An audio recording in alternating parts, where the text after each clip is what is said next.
Please like, subscribe, and comment. It really helps the channel. We're diving into one of the most baffling mysteries of the 20th century today, the Tunguska Event. Yeah. Imagine an explosion 1,000 times stronger than the Hiroshima bomb. What? It wiped out 800 square miles of Siberian forest. But here's the thing. No crater. No crater. No meteor fragments. Just 80 million trees. Like matchsticks. Flattened like matchsticks, yeah. Yeah. It's 1908. The world's on the brink of war. Right. And this event throws another curveball at humanity. I mean... It's a real head-scratcher, isn't it? It is. We have this event, incredible magnitude, witnessed by people hundreds of miles away, but the cause remains elusive. Yeah. That absence of an impact crater, it just throws a wrench in the simplest explanations. Right. It's like the universe was playing a cosmic prank on us. Yeah. Leaving us with a giant puzzle and no instruction manual. Yeah. But we do have some pieces to work with, Right. our witness accounts. That bizarre pattern of destruction and some pretty tantalizing physical clues. Absolutely. Let's start by setting the stage. Okay. June 30th, 1908, a little after 7:08 local time. Okay. People across Siberia reported seeing a fiery object streak across the sky, followed by an earth-shattering blast. Oh, wow. The shockwaves were felt as far away as England, Wow. knocking people off their feet. So this wasn't just some localized blip. Right. This was an event that literally shook the world. Yeah. What's even wilder is that despite all this commotion, the scientific community, they didn't really investigate the site until almost 2 decades later. Yeah, the remoteness of the region played a role in that delay, but when Leonid Kulik, Okay. a Russian mineralogist, finally led an expedition to the area in the 1920s, what he found was truly astonishing. Okay. He encountered this vast, desolate landscape. Wow. Trees stripped bare and lying in a radial pattern, all pointing away from a central point. Yeah, but no crater. Right? And crater. Did Kulik have any initial theories about what might have caused this peculiar pattern of destruction? Well, he initially suspected a meteorite impact, Okay. which was the most logical assumption at the time. Right. But the lack of a crater, coupled with the unusual arrangement of the fallen trees, Yeah. it hinted at something far more complex. It wasn't just a case of something hitting the ground. The energy seemed to have exploded above the surface. Okay, so picture this. Millions of trees. Yeah. All radiating outwards Yeah. like spokes on a giant wheel. But the hub is strangely undisturbed. It's almost as if the blast came from directly above, pushing everything outwards. Yeah. Like a giant invisible hand just pressed down on the forest. That's a vivid way to put it. Yeah. And it gets to the heart of what makes the Tunguska event so perplexing. Right. The pattern of destruction, it resembles what we see in nuclear explosions, where you have this central updraft. Are we suggesting a nuclear explosion in 1908? Well, of course, That seems a bit far-fetched, even for this mystery. a nuclear explosion is highly unlikely, Right. given the historical context. Okay. But the comparison helps illustrate the unique nature of the blast. Okay. It wasn't a simple impact, it was an airburst. Okay. Something exploded in the atmosphere above the Tunguska River, generating this massive shockwave that flattened the trees below. All right. An air burst. So are we talking about a meteor or something else entirely? What kind of evidence did scientists find at the site that might shed light on, Wow. the nature of this mysterious object? Aside from the flattened trees, researchers found some interesting clues. Okay. There were traces of increased radiation levels in the soil Okay. and some unusual minerals that pointed towards a possible extraterrestrial origin. Interesting. They also discovered tiny glassy spheres embedded in the trees containing nickel and iron, elements commonly found in meteorites. So we've got a massive explosion, a weird blast pattern, and space-like materials, starting to sound like we're dealing with an unwelcome visitor from outer space, right? That's the natural conclusion to jump to, and it's certainly one of the leading theories. Yeah. But the Tunguska event keeps throwing curveballs. Right. Even when it comes to something as seemingly straightforward as a meteor. Remember the silent boom? The silent boom. Yeah. Tell me more about that. Well, while people across Siberia experienced the full force of the blast, Right. those further away, like in Europe, Okay. reported seeing an eerie glow in the night sky for days afterward. But strangely, no one outside of Siberia reported hearing the actual explosion. Okay, so we've got glowing skies, but no sound. Yeah. That's pretty strange. How does that factor into our understanding of the Tunguska event? Well, it suggests that the explosion occurred at an extremely high altitude, Okay. possibly high enough that the sound waves were refracted or dissipated before they could reach other continents. Okay. This high altitude detonation is another piece of the puzzle. Yeah. That makes the Tunguska event so difficult to explain. It's almost as if this event was designed to be mysterious. Yeah. It dangles these clues, but the further we pull on that thread, the more knotted it seemed to become. So let's talk about the theories. All right. What are the main contenders for what caused the Tunguska event? The most popular theory, and the one that aligns most neatly with the available evidence, is the meteor airburst. So a meteor entered the atmosphere and exploded before hitting the ground, creating that massive shockwave, but leaving no impact crater. That makes sense, but wouldn't a meteor that large leave behind some fragments? You'd think so, wouldn't you? Yeah. But here's where it gets interesting. Okay. Recent studies have found microscopic particles in the peat bogs near the epicenter. Okay. An analysis of their composition points towards a comet rather than a rocky meteor. A comet? Why is that significant? Comets are essentially giant, dirty snowballs. They're made up of ice, dust, and rock. Okay. Which means they're less dense than a solid rock meteor. Right. This could explain why it vaporized so completely upon entering the atmosphere. Interesting. Leaving behind only those tiny particles. Okay, so the comet theory is starting to make sense. Yeah. But I'm sure there are other explanations out there. Oh, there are plenty. Yeah. Some more plausible than others. What are some of the alternative theories that have been proposed over the years? Let's start with one that might make you wonder if we're slipping into science fiction. Bring it on. This whole episode feels like we're teetering on the edge of science fiction anyway. All right, get ready for this.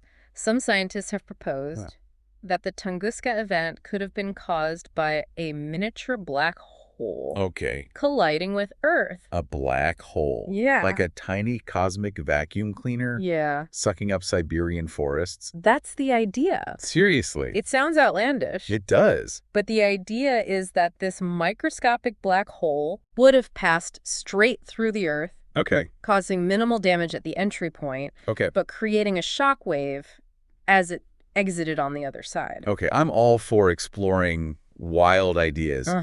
But even I have a hard time wrapping my head around a black hole smaller than a pinhead. Yeah. Causing an explosion of that magnitude. It is a pretty wild idea.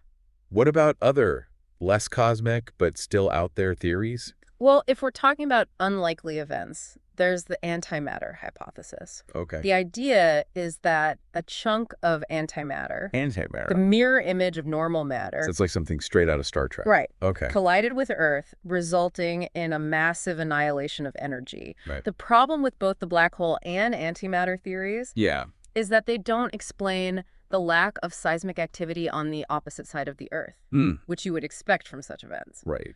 They also don't account for the specific patterns of damage observed at the site. So those are pretty much ruled out. Pretty much, yeah. What about something a little more down to earth? Okay. Maybe a bit closer to home. All right. In terms of human involvement. Well, there's the theory that the Tunguska event was actually a secret weapon test. Hold on. A secret weapon test in 1908? Yeah. Whose weapon? Well... And wouldn't somebody have claimed responsibility? Or at least hinted at it? It's certainly a long shot. Yeah. But some speculate that it could have been an early clandestine experiment that went awry. Proponents of this theory point to the unusual magnetic field anomalies detected after the event, suggesting a potential electromagnetic pulse, or EMP.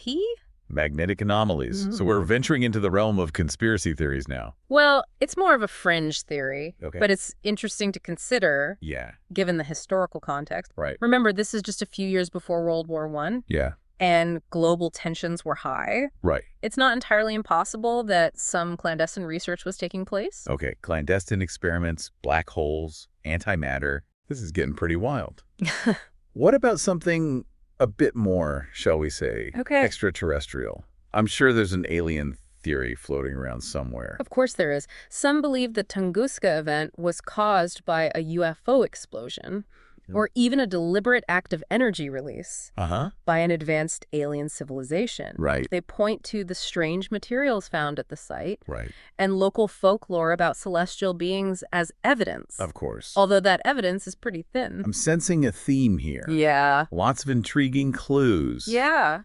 But no definitive answers. It's a puzzle. It's like we're dealing with a cosmic mystery. Yeah. Wrapped in an enigma. Right. But I'm curious, what do you think? Out of all these theories, which one seems the most plausible to you? I'm leaning towards the comet airburst. Yeah? Especially with the recent findings about microscopic particles. It's the most scientifically sound explanation we have right now. But honestly, the Tunguska event is a puzzle that continues to resist easy answers. It's like the universe is challenging us to think outside the box. Yeah. To expand our understanding of what's possible. Exactly. And that's what makes the Tunguska event so captivating. Yeah. It forces us to confront the limits of our knowledge and the vastness of the unknown. It's a reminder that there are still mysteries out there that defy easy explanation. We've covered a lot of ground today. We have. From the initial blast to the weird clues and the wild theories. Yeah. But we've only just scratched the surface. We have. Join us next time as we delve deeper into the scientific investigation. Okay. And the lasting impact of this enigmatic event. I'm looking forward to unpacking more of this cosmic puzzle with you. Right. And remember. What's that? Please like, subscribe, and comment. It really helps the channel. Absolutely. Welcome back to our deep dive into the Tunguska event. Last time we left off with a whirlwind of theories. We did. From comets to black holes to even the suggestion of a secret weapon test gone wrong. Right. It's incredible how one event can spark so much speculation and intrigue. It really speaks to the enduring power of mystery, especially when that mystery involves such immense forces of nature. Yeah. And while we might never definitively know what happened that June morning in Siberia, that doesn't mean we stop searching for answers. Absolutely. And thankfully, scientists haven't given up on the Tunguska event. No, they haven't. In fact, they've been using some pretty incredible techniques to try and piece together what happened. That's right. Despite the challenges posed by the remote location and the passage of time, scientists have been deploying an arsenal of modern tools to investigate the Tunguska site. Yeah. One of the most fascinating techniques they're using is dendrochronology. Dendrochronology. Yeah. I have to admit, that sounds a little like something out of a fantasy novel. It does, doesn't it? How can tree rings help us understand an explosion that happened over a century ago? It's actually a very precise science. Okay. You see, trees are like natural historians. Okay. They record their growth patterns in their rings. Yeah. And those patterns can reveal a lot about the environmental conditions they've experienced. So by looking at the rings of trees that were alive during the Tunguska event, scientists can get a glimpse into what happened. Precisely. Wow. They can analyze the growth rings for signs of stress, damage, or unusual growth spurts that coincide with the time of the explosion. It's like looking for a fingerprint of the event within the very structure of the trees. That's incredible. Yeah. It's like the trees themselves are whispering secrets about that fateful day.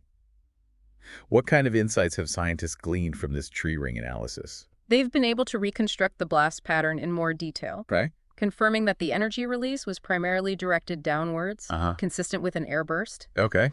They've also found evidence of rapid growth spurts in the years following the event, possibly due to increased sunlight penetration after the forest canopy was decimated. So the trees are telling a story of resilience, of life adapting and thriving. Right. Even in the face of catastrophic change. Yeah. But what about finding physical evidence of the object itself? I imagine that after over a century, it's like searching for a needle in a haystack. It's certainly a challenging task, but scientists haven't given up. Yeah. They've been using ground-penetrating radar to scan the area for any buried debris or anomalies beneath the surface. They're also analyzing soil and plant samples for unusual chemical signatures that might point to the nature of the object. Sounds like they're pulling out all the stops. Yeah. But even with all these tools, there are still some pretty fundamental questions that remain unanswered, right? Right. Like, what exactly was this object that exploded over Tunguska? Was it a comet, a meteor, or something else entirely? That's the million-dollar question, isn't it? It is. The leading contender is still the comet airburst theory. Okay. Especially after the discovery of those microscopic particles in the peat bogs. Right. But even within that theory, there are questions. Okay, like what? What was the comet's size and composition? Wow. Why did it explode in the atmosphere rather than impacting the ground? It's like we're dealing with a puzzle where some of the pieces are missing. Yeah. And the ones we do have don't quite fit together. Right. It's fascinating and frustrating at the same time. I completely agree. But that's also what makes the Tunguska event so compelling. Yeah. It forces us to confront the limits of our knowledge and to embrace the unknown. Speaking of the unknown, you mentioned earlier that some scientists are investigating the possibility that the Tunguska event had a global impact. Right. It's hard to imagine an event in remote Siberia affecting the entire planet. It does seem counterintuitive, doesn't it? But when you consider the sheer magnitude of the energy released, it's not entirely out of the realm of possibility. Scientists are exploring several avenues to investigate this potential global impact. Like what? What kind of evidence are they looking for? Well, they're analyzing ice cores from Greenland and Antarctica for unusual dust or chemical signatures that could be linked to the event. Okay. The idea is that if the Tunguska explosion was powerful enough, it might have injected particles into the upper atmosphere, which could have then been transported around the globe and deposited in these icy archives. It's like looking for a faint echo of the event, frozen in time. Yeah. What about other lines of evidence? Well, they're also studying tree rings from around the world, looking for growth patterns that correspond to the time of the Tunguska event. They're searching for any anomalies or unusual growth spurts that might indicate a sudden change in climate or atmospheric conditions caused by the explosion. It's fascinating to think that trees on the other side of the planet might hold clues to an event that happened in Siberia. It is fascinating. It really highlights how interconnected our world is. It does, doesn't it? Yeah. And to further investigate this connection, scientists are running atmospheric models to simulate how the Tunguska event might have affected global climate patterns. These models can help us understand how the energy from the explosion could have disrupted atmospheric circulation, altered temperature gradients, and potentially even influenced weather patterns in different parts of the world. So we're talking about the possibility of a ripple effect. Yeah. A butterfly flapping its wings in Siberia and causing a storm on the other side of the globe. It's almost poetic in a way. It is, isn't it? Yeah. And it underscores the importance of studying events like the Tunguska event. Right. Not just for understanding the past, but also for anticipating potential future threats and understanding the complex interactions within our Earth system. This deep dive has been a real eye-opener. I'm starting to see the Tunguska event. Yeah. Not just as a historical mystery. But as a touchstone for scientific inquiry. A reminder of the vastness of the unknown and the interconnectedness of our planet. I'm glad to hear that. Yeah.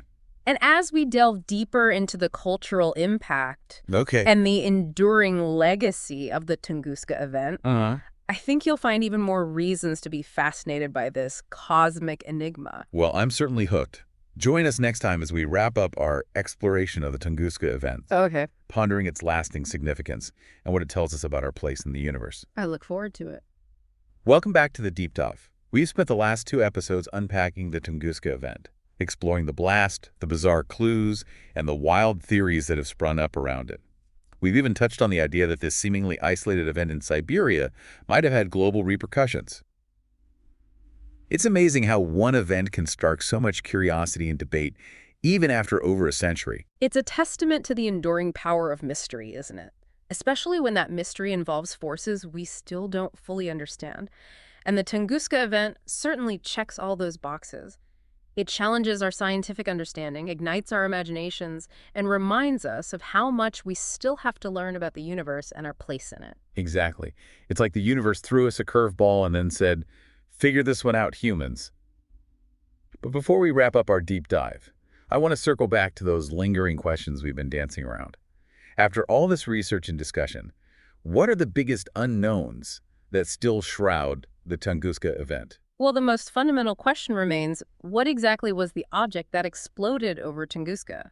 While the comet airburst theory seems the most likely, We still don't have definitive proof. We're relying on microscopic particles and simulations, but we haven't found any large fragments that conclusively point to a comet or any other specific object. So there's still a chance that something completely unexpected could have caused the Tunguska event, something we haven't even considered yet. Absolutely. Science is all about revising our understanding as new evidence emerges. We're constantly refining our theories and models, and the Tunguska event is a prime example of how even a seemingly well-established explanation can be challenged by new findings or interpretations. That's both exciting and a little unsettling, isn't it? It's exciting because there's still so much to discover, but unsettling because it reminds us that our knowledge is always incomplete. I think that's a healthy perspective to have. Embracing uncertainty and being open to new possibilities is essential to scientific progress. And when it comes to the Tunguska event, those new possibilities extend beyond simply identifying the object. You're talking about the potential global impact, right? Yeah. The idea that this event in remote Siberia might have left this mark on the entire planet. What are scientists doing to investigate that possibility? They're digging deep, literally and figuratively. One avenue of investigation is analyzing ice cores from Greenland and Antarctica. These ice cores act as a timeline of Earth's atmospheric history, preserving dust, chemicals, and even radioactive isotopes that were present in the atmosphere at the time the ice formed. So scientists are searching for traces of the Tunguska event in these ancient layers of ice, like looking for a cosmic fingerprint in the Earth's frozen record. Exactly. They're looking for any unusual spikes in certain elements or isotopes that could be linked back to the time of the explosion. They're also examining tree rings from around the world, looking for patterns of growth or damage that correspond to 1908. So the trees are acting as witnesses, not just at the site of the explosion, but potentially all over the globe. That's the idea. If the Tunguska event did have a global impact, it might have manifested in subtle but detectable changes in tree growth patterns. Scientists are also using sophisticated atmospheric models to simulate how the energy released by the explosion could have propagated through the atmosphere, potentially influencing temperature, wind patterns, and even cloud formation. It's fascinating to think that an event in Siberia could have subtly altered the weather halfway around the world. It makes you wonder what other connections we might be missing. What other seemingly isolated events might be linked in ways we don't yet understand. That's the beauty of science, isn't it? It's a constant process of discovery, of piecing together the puzzle of the universe, one observation, one experiment, one theory at a time. Speaking of piecing together the puzzle, do you think we'll ever definitively solve the mystery of the Tunguska event? Or is it destined to remain one of those enduring enigmas that captures our imagination but eludes our grasp? It's hard to say for sure, but even if we never have all the answers, the journey of exploration is just as valuable as the destination. The Tunguska event has already taught us so much about the power of nature, the limits of our knowledge, and the importance of scientific inquiry. It's also a stark reminder of the potential threats our planet faces from space, isn't it?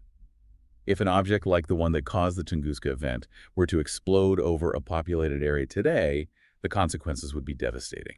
Absolutely. That's why events like the Tunguska event serve as a wake-up call, a reminder of the importance of investing in asteroid detection and planetary defense technologies. We need to be vigilant and prepared to use our knowledge and ingenuity to protect our planet from future threats. That's a sobering thought, but also a hopeful one. We have the ability to learn from the past, to use science and technology to safeguard our future. And that, I think, is one of the most enduring legacies of the Tunguska event. It's not just a story of destruction and mystery, but also a call to action, a reminder of our responsibility to protect our planet and our species. Well said. The Tunguska event is a story that continues to unfold, a mystery that invites us to keep exploring, keep questioning, and keep pushing the boundaries of our understanding. And who knows? Maybe one of our listeners will be the one to finally crack the code, to unravel the secrets that still lie hidden within this cosmic enigma. I wouldn't be surprised. After all, the quest for knowledge and understanding is what drives us forward, inspires innovation, and ultimately shapes our future. And on that note, we come to the end of our deep dive into the Tunguska event. We hope you've enjoyed this journey into one of the most fascinating mysteries of the 20th century. Remember to keep exploring, keep questioning, and keep your eyes on the skies. And please don't forget to like, subscribe, and comment. It really helps the channel.